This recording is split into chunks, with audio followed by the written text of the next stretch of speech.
Good morning. I'm thinking about the word pseudo, or the prefix pseudo, particularly as it relates to something like spirituality. I guess the question I'm asking here is does it make any sense to describe something or someone as pseudo-spiritual? Because we do use the term pseudo as a suffix, don't we? In other terms, but we use pseudoscience as a phrase quite often, and there's quite a lot being written about pseudoscience to describe a set of activities that purport to be science but aren't, or are judged not to be for various reasons. There's an article in Scientific American by Michael Shermer from a while back where he's talking about when the term pseudoscience is used, and he says it tends to be used when people feel under threat. You use it to define an opposition, and the example he gives there is creationism or intelligent design. And the reason why many people are very keen on referring to intelligent design as pseudoscience is because there's a very real threat, at least in some parts of the world, particularly in the States, of those kind of ideas finding their way into schools. So it's a response. It tends to be used as a label in response to threat. But there are some problems with it because of course a science is a complex set of activities. There's not one thing called science, is there? It's a wide range of activities and social institutions and means of gaining authority and transparency and all the various processes associated with the classic scientific method. So it's a wide range of activities, but it's not a well-bounded range of activities. There's lots of activities that take place within the culture of science which don't fall easily within that kind of strongly identifiable central region. There's lots of it which are on the edge, and not necessarily things which are woo exactly, but there's a place where it's difficult to determine. This has sometimes been called the demarcation problem. I think Massimo Pigliucci talks about this. I'll see if I can find a link.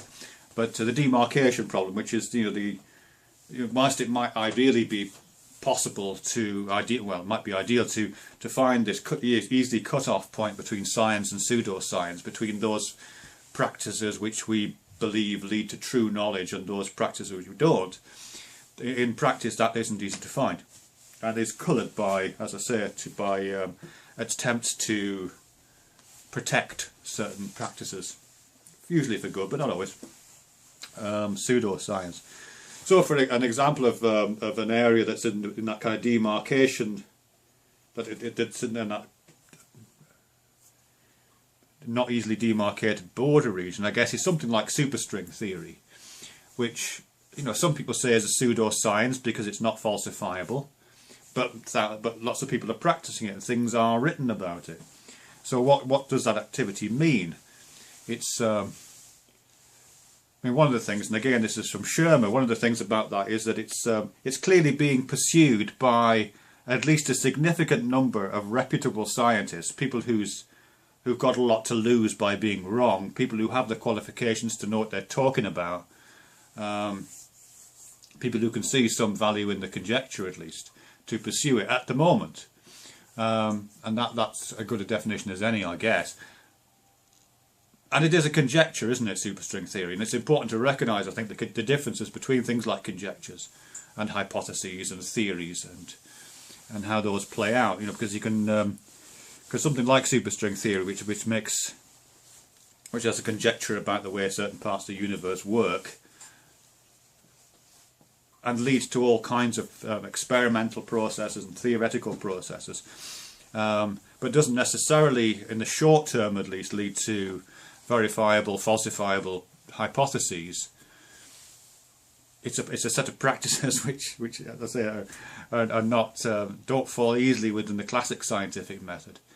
Where do they lie? Are they science or are they pseudoscience? And what you think about superstring theory, or quantum loop gravity, or some science about consciousness, or these kind of things tends to depend whereabouts in your own practice you lie, I think, whether you think it's pseudoscience or not. And there's also things like pseudo-philosophy. There's some good entries on that. I'll put some links Which isn't to say that there aren't frauds about, of course. I mean, one of the things about that's often applied to pseudoscience is that it's quite often just the work of frauds, and I think that is clearly true. You know, there are people, snake oil salesmen, who just make up sciencey sounding descriptions of their activities, of their radionics treatment or their whatever it is, you know what I mean? And that's just deploying the language of science as a kind of form of rhetoric in order to convince someone of the potential efficacy of some product, usually. So that's really clearly pseudoscience. I think most people would agree. Although even then, you know, there's some confusion about that. I've been in a discussion over in Philosophy of Mind forum about that old work by Emoto. He was the guy who made ice crystals form by writing the word love on the outside of a beaker. Differently shaped ice crystals formed by writing the word hate. It's completely bogus. It was shot to pieces, but people still talk about it. And that was used as kind of support for homeopathy and the memory of water stuff from a few years ago. Benveniste's work on whether water can hold a memory, which again was used up to prop up homeopathy, which again, pseudoscientific explanations, really. So, but some people do still take those seriously. There's still arguments about homeopathy, even though there's no evidence for it at all. So demarcation problem marks those things out. But where I'm coming to this is, sorry for the long 6 minutes 43 seconds introduction, is to do with pseudo-spirituality. Is there such a thing as pseudo-spirituality? I mean, certainly some people say that, or it features within the language of some spiritual practices and practitioners and organisations. It doesn't feature within the language of science and rationality, of course. If you're a confirmed atheist, or at least a certain type of confirmed atheist, you will say that all spirituality is pseudo-spirituality, or is pseudo-something, pseudo-philosophy. But some people who are invested in spiritual practice will describe other kinds of spiritual practices as pseudo-spiritual. I want to distinguish this, by the way, from quasi-spiritual or quasi-religious.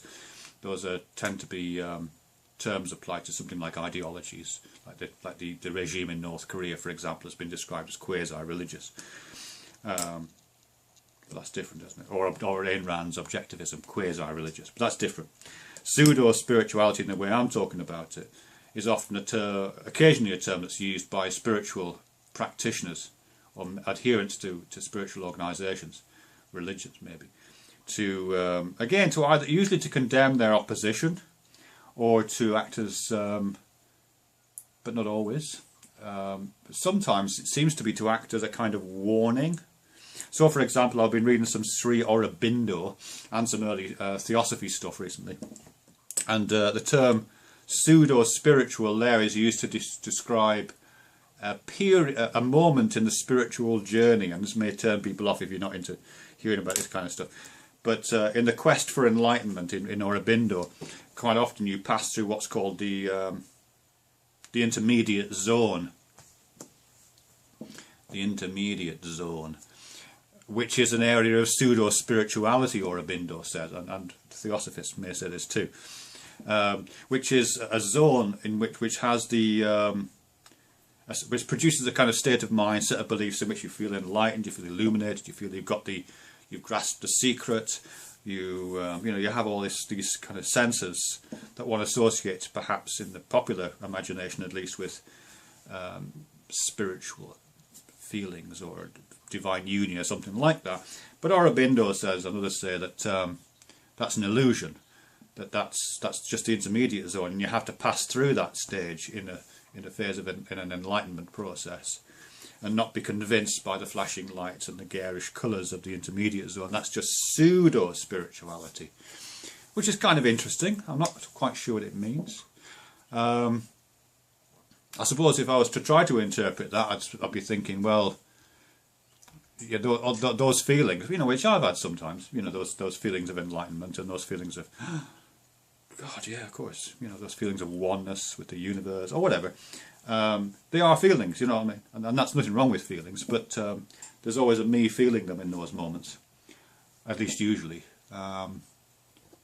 and you have an accompanying sense of conviction and rightness and certainty, and maybe that's not, and that's still a thing, isn't it? That's still a feeling, the feeling of knowing, the feeling of rightness, feeling of certainty.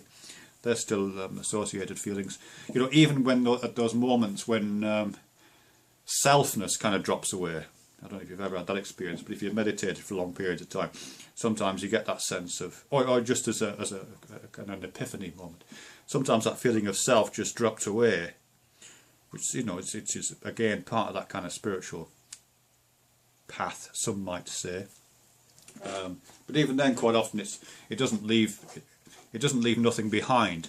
There's still a kind of unassociated feeling of perhaps oneness, or feeling of connection, or feeling of enlightenment, feeling of rightness and certainty. So even though you may not have an ego feeling that, to attach that feeling to, there's still this feeling. So maybe that's a pseudo-spiritual feeling, and you need to not only lose yourself, not only lose the con, but also lose the sushness. You know what I mean? Or something. I don't know if that makes any sense at all. And the other aspect of pseudo-spirituality I'm thinking about is to do with, and this is more like the snake oil salesman version of pseudoscience. If I was to compare these two, you know, I think there may be an approach to spirituality which is a little bit like a corollary to string theory. It's a set of, it's not exactly string theory isn't, as I said before, isn't exactly a pseudoscience. It's a set of conjectures which leads to practices which may get somewhere, may not. You've got to see. And there may be some spiritual practices which are associated, some things to do, some ways to feel and be and act in the world, which may lead somewhere. But then there may be another kind of pseudo-spirituality, which is a correlate for those pseudo-science activities like quantum water memory homeopathy stuff, you know, snake oil ideas, really. There may well be of that, and I think there are some of that. And I hate to keep referring to this philosophy of mind group because it's an interesting set of people, but you know, quite often you do get really banal postings of people who clearly think they've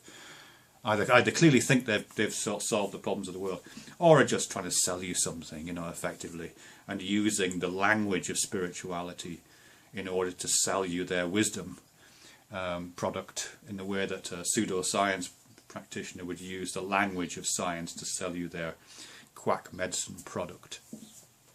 So yeah, pseudo-spirituality, I guess this is the beginning of a conversation, so if you have anything interesting to contribute to that, I'd be interested in hearing what you've got to say. I'll just see if I can put it in the form of a question. Does the term pseudo-spirituality make any sense? If it does, what's it being distinguished from? I.e., is there a real spirituality which it distinguishes from? How would you go about solving that demarcation problem? The difference between real spirituality and pseudo-spirituality, even if it's a fuzzy and contested border. Anyway, thanks very much. All the best. Goodbye.